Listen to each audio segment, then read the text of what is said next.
Shabbat Shalom, everyone. This is Shamir returning back to you with our lecture that we had started a few weeks ago on Zecher, or memory, learning about the etymology and usage in some passages of the Bible, and then we'll see how, as we wrap up, how this plays out in the Apostle writings or New Testament with Yeshua.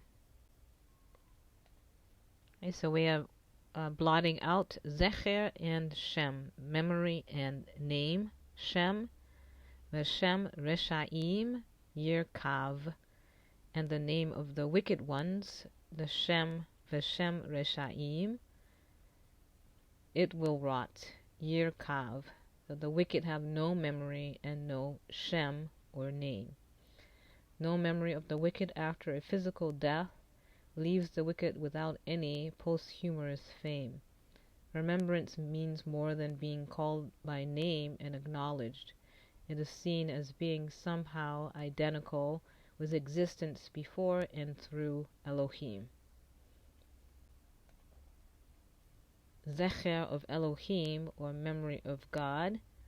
Ze Shmi le'olam v'ze zichri le'dor dor. This is my name forever. This is my memory for generation of generation.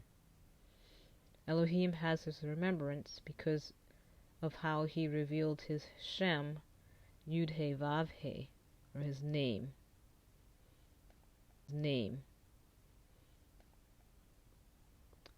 Zamru laya chasidav, vehodu lezecher kodsho.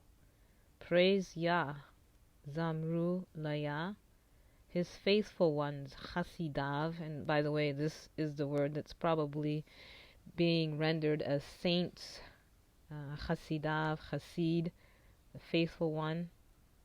And give thanks, vehodu, to the memory of lezecher, of his holiness, kodsho. Both Elohim's name and memory are praised, perhaps in the sense of the name by which he is remembered. Ki ein b'mavet zichrecha, bish'ol mi yodeh lach. For there is not in death, ki ein b'mavet, your memory, zichrecha, bish'ol, or in Sheol, who will praise you? Mi yodeh lach. Man lives because Elohim remembers him and is obligated to remember God's wonders with praise. Okay, so that's part 4. Now we're on part 5, Zikaron. So you see that this has the same Zayin, Kaf, Resh as Zecher, so because these words are related. So Zikaron and Ot. So Ot is a sign, and Zikaron is a memorial. So remember, Zecher is memory. Matzot yiachel et shiv'at hayamim, v'haya lecha le'ot u'lezikaron. Matzot will be eaten 7 days. Oops, it says sentences days, but it should be 7. Matzot yiachel et shiv'at yamim, shiv'at hayamim, 7 days, and it will be for you a sign, v'haya lecha le'ot, and for a remembrance or memorial, u'lezikaron. A zikaron can be instituted by God or man to be a reminder of either God or man. God commands that the 12 stones be set up to preserve the zikaron, memory of the event. V'tzavu otam lemor, and he commanded them, saying, Chachin shetem esrei avanim, prepare 12 stones. Okay, so these are the memorial stones, or zikaron. Okay, so it's Joshua 4:33. Okay, now we are in Luke 22:19, because we see this, lezichri, for my remembrance. Zecher of Yeshua, right? Zot asu lezichri, do this. Zot asu lezichri, for my remembrance. The Feast of Pesach had a remembrance motif. It was intended to remind Yisrael, Beshalach, when they were let go. Beshalach. Okay? Tizkor et yom setecha me'eretz Mitzrayim kol yemei chayecha. So you will remember the day of your going out from the land of Egypt all the days of your life. You can see Deuteronomy 16:3. And may our names be remembered forever.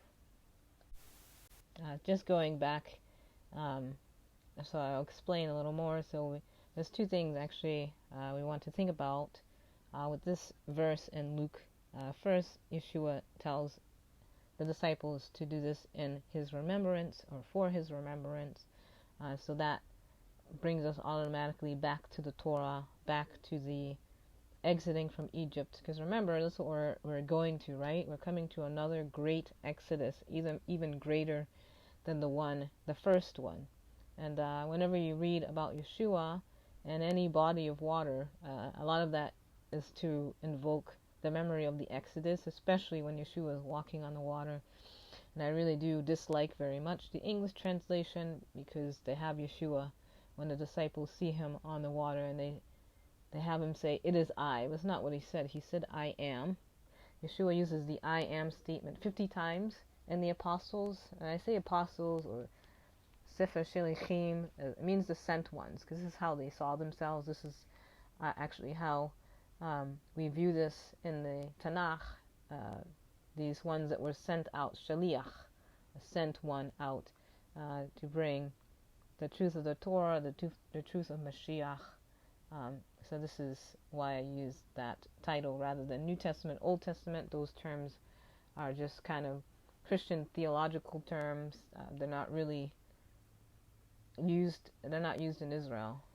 So we say of the Torah, the writings and the prophets, and so on and so forth. So anyway, so we have this remembrance, and the other connection to the Pesach and to the Torah, when Yeshua tells his disciples where to prepare the Pesach. So if you go back into the Torah, you see that Yah tells the children of Israel, the sons of Israel, where to go to prepare the Pesach, and that's the place where God will meet them. And so we see the same idea coming again into the apostle writings, because it's all to really bring us back to the Torah. Even though we don't hear this in mainstream Christianity, most people don't even know anyway, so they don't know to even mention these things. But this is what we should do every time we read the writings of Yeshua. You need to ask yourself, where in the Torah, where in the Tanakh is this? Because 10 times out of 10, you're going to find it there. Okay, so, and then, of course, we had the Feast of Pesach, the memorial, to remember you're going out from slavery. There's a lot to say, a lot of connections, but in this time frame, we don't have that as much time. But anyway, we definitely want to make sure that we are connecting the dots together. One of my favorites, before we end, is in John chapter 1, where a lot of the chapter is almost a synopsis of the Tanakh, and especially of Genesis or the book of Bereshit. And then we have all of what we call cliche sayings, like when it says that, and he dwelt in our midst. That's a verbatim from the Torah. This is what Yah is saying all the time, that he is going to dwell shachan, in the midst of his people. So then we see a kind of this is what we would call like a reversal of fortunes. We see a lot of those in the apostle writings and the Gospels. One of them is when, this is just an example, when he says that you will be able to trample on scorpions and serpents and they won't hurt you. Because now remember that the children of Israel, because of their sin, they were actually killed by these serpents and scorpions. And so, but now we see what we would call a reversal of fortunes now, or restoration, because Yeshua was all about restoration. He wasn't about saving the planet. He wasn't about all these things that he's been made out to be, some kind of social justice leader. What the restoration is to restore Israel, restore Judah and Ephraim, to bring the Torah back to its rightful place, and the priesthood as well. The priesthood didn't end; it just transferred back to its original place, which is in the heavens, right? So Yeshua is our high priest. So we still see all these models; they haven't gone away. We need to see Yeshua in the light that he is presented in the writings, not how we want him to be, sort of quasi fuzzy, whatever, genie in a lamp that makes us feel good. We need to see the purpose that he brings forth, restoration of Israel, that is, and then her companions that join her. But you can't join her if you are poo-pooing away the Torah. It's not going to happen. They need to uphold the word, uphold the Torah, God's commandments, because this is what Yeshua did. This is what he taught. He wasn't running around in parades and whatever else people think, these parades that are coming up, you know what I mean. He wasn't doing any of those things or caught in any unclean place. So anyway, I will leave you guys to it. And may our names be remembered forever. A zecher to Elohim forever. Amen? Alright, you guys, go out rejoicing. Shabbat Shalom. And until next time, Lehitraot. Yalla. Bye.